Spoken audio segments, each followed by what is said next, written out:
Assalamualaikum warahmatullahi wabarakatuh. Perkenalkan, nama saya Alfriska Fani dengan NIM 4522091088 dari Fakultas Psikologi Universitas Bosowa, kelas D untuk mata kuliah Metode Penelitian Kuantitatif dan Kualitatif.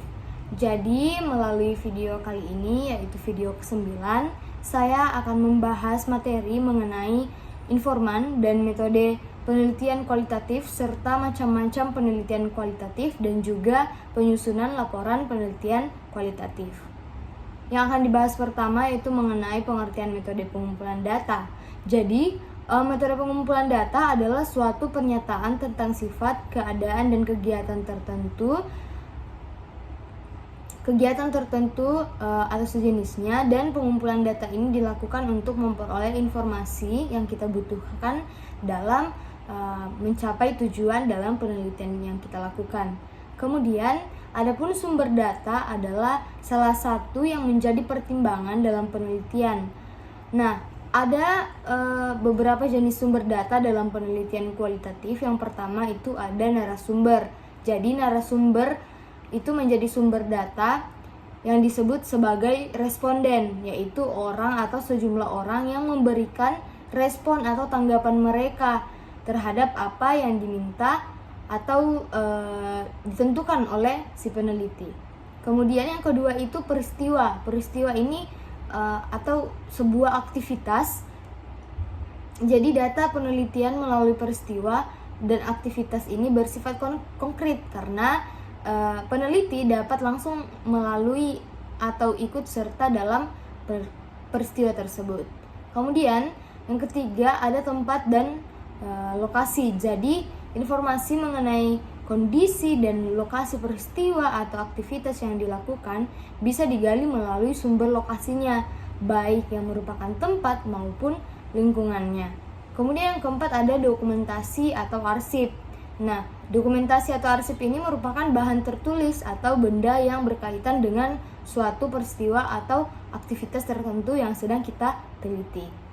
Kemudian ada teknik pengambilan data sampling. Data sampling sering digunakan dalam penelitian kualitatif, yaitu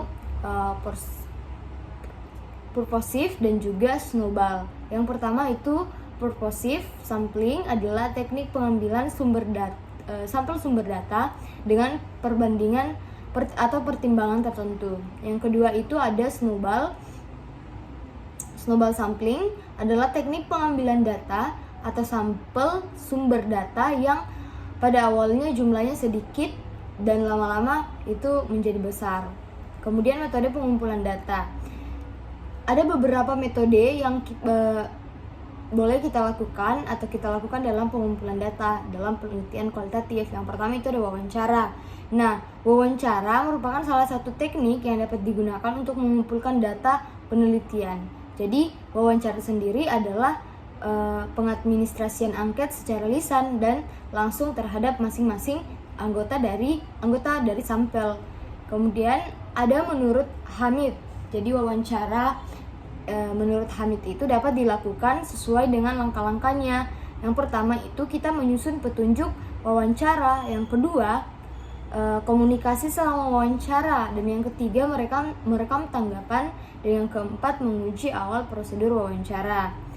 Kemudian ada juga menurut Sugiono. Jadi menurut Sugiono dia mengatakan bahwa wawancara terbagi menjadi dua, yaitu wawancara yang terstruktur yang digunakan sebagai teknik pengumpulan data bila peneliti atau pengumpul data mengetahui dengan pasti tentang informasi apa yang akan diperoleh. Sedangkan yang kedua itu ada wawancara tak terstruktur. Nah, wawancara tidak terstruktur ini digunakan apabila peneliti atau pewawancara menyusun wawancara yang mantap tetapi tidak menggunakan format atau urutan yang baku. Kemudian ada teknik yang kedua, ada metode yang kedua yaitu observasi. Observasi atau pengamatan adalah kegiatan keseharian manusia dengan menggunakan panca indera mata kita sebagai alat bantu utamanya, juga menggunakan pencerahan indera lainnya seperti telinga, penciuman, mulut, dan kulit. Jadi, observasi ini merupakan kemampuan manusia menggunakan seluruh panca inderanya dan memperoleh hasil dari fungsi panca indera utama, yaitu mata, untuk memperoleh data atau informasi. Kemudian observasi dapat dibedakan menjadi dua, yaitu partisipan. Observer adalah suatu bentuk observasi di mana si pengamat secara teratur berpartisipasi dan terlibat dalam kegiatan yang sedang diamati. Sedangkan kalau non-partisipan observer adalah partisipan peneliti, terlibat langsung dalam aktivitas orang-orang yang sedang diamati dalam observasi. Non-partisipan peneliti tidak terlibat dan hanya menjadi pengamat independen. Nah, kemudian metode yang selanjutnya, metode yang ketiga itu ada dokumentasi. Nah, di dokumentasi ini kita mencatat peristiwa yang sudah berlalu, atau dokumentasi bisa berupa lisan, gambar, dan karya-karya monumental dari seseorang. Kemudian yang keempat itu ada triangulasi. Jadi dalam teknik pengumpulan data, triangulasi ini diartikan sebagai teknik pengumpulan data yang bersifat menggabungkan dari berbagai teknik pengumpulan data dan sumber data yang sudah ada. Kemudian selanjutnya itu ada penyusunan laporan penelitian kualitatif. Jadi penyusunan laporan kualitatif ini, penelitian kualitatif ini melibatkan beberapa langkah yang sistematis. Kenapa harus sistematis? Agar memastikan bahwa proses dalam penelitian kita dan hasilnya itu dapat dipahami dengan jelas. Berikut adalah langkah-langkah umum dalam penyusunan laporan kualitatif. Jadi yang pertama itu ada pendahuluan. Nah, dalam pendahuluan ini dia memuat latar belakang masalah. Latar belakang masalah ini dia menjelaskan konteks dan alasan mengapa penelitian ini perlu dan penting untuk kita lakukan. Kemudian yang kedua, dalam pendahuluan juga itu memuat rumusan masalah. Jadi rumusan masalah menjelaskan pertanyaan atau masalah yang ingin kita jawab melalui penelitian yang ingin kita jawab dalam penelitian kita. Kemudian yang ketiga, pendahuluan juga mencakup tujuan penelitian. Jadi kita dalam tujuan penelitian ini, tujuan yang ingin dicapai dari penelitian, memuat tujuan yang ingin dicapai dari penelitian ini pastinya. Kemudian yang keempat itu ada manfaat penelitian. Jadi manfaat yang diharapkan dari penelitian ini baik bagi akademis, praktisi, maupun pihak terkait lainnya. Kemudian yang kedua ada tinjauan pustaka. Jadi tinjauan pustaka ini memuat beberapa poin lagi. Yang pertama itu kajian teori. Kajian teori ini merupakan uraian teori-teori atau konsep-konsep yang relevan dengan penelitian. Kemudian yang kedua itu ada penelitian terkait. Jadi kita menjelaskan hasil-hasil penelitian sebelumnya yang berkaitan dengan topik penelitian, kemudian yang dapat memberikan dasar bagi pemahaman masalah. Kemudian yang ketiga itu metode penelitian. Yang pertama itu desain penelitian. Jadi di desain penelitian itu kita menjelaskan jenis penelitian yang digunakan, misalnya fenomenologika, grounded teorika, studi kasuska, dan sebagainya. Kemudian yang keempat itu ada subjek penelitian. Di subjek penelitian kita mendeskripsikan siapa saja yang menjadi peserta atau informan dalam penelitian kita, misalnya orang yang kita wawancarai. Kemudian teknik pengumpulan data. Di teknik pengumpulan data kita menguraikan metode pengumpulan data seperti wawancara mendalam, observasi, focus group discussion, ataupun dokumentasi.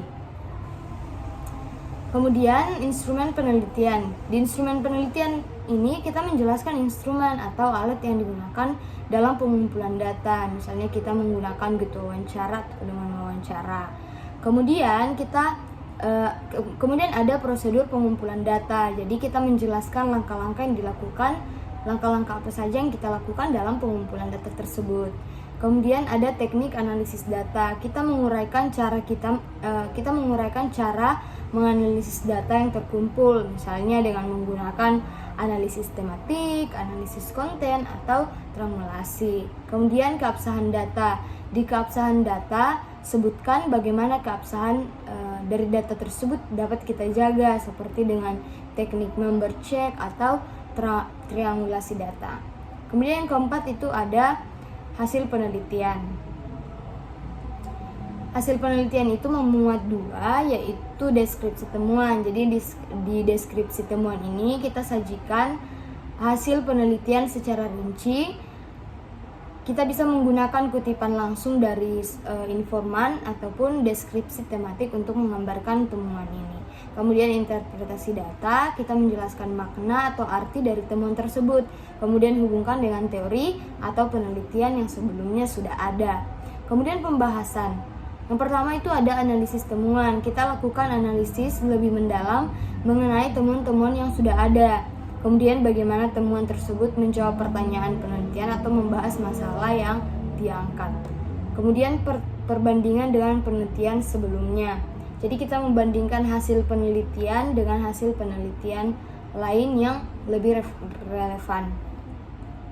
Kemudian ada implikasi. Kita jelaskan implikasi dari hasil penelitian baik dalam konsep teori maupun praktik. Kemudian yang keenam ada kesimpulan. Nah, yang pertama itu ada ringkasan temuan. Jadi ringkasan hasil-hasil utama dari penelitian. Kemudian ada kesimpulan. Kesimpulan ini berdasarkan hasil temuan.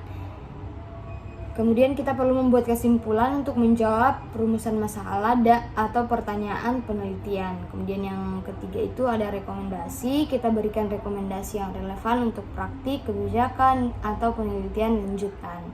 Yang ketujuh itu ada daftar pustaka. Kita perlu sertakan referensi yang digunakan dalam laporan yang meliputi buku, artikel, atau sumber lain yang relevan. Kemudian yang kedelapan ada lampiran. Nah, lampiran ini jika diperlukan.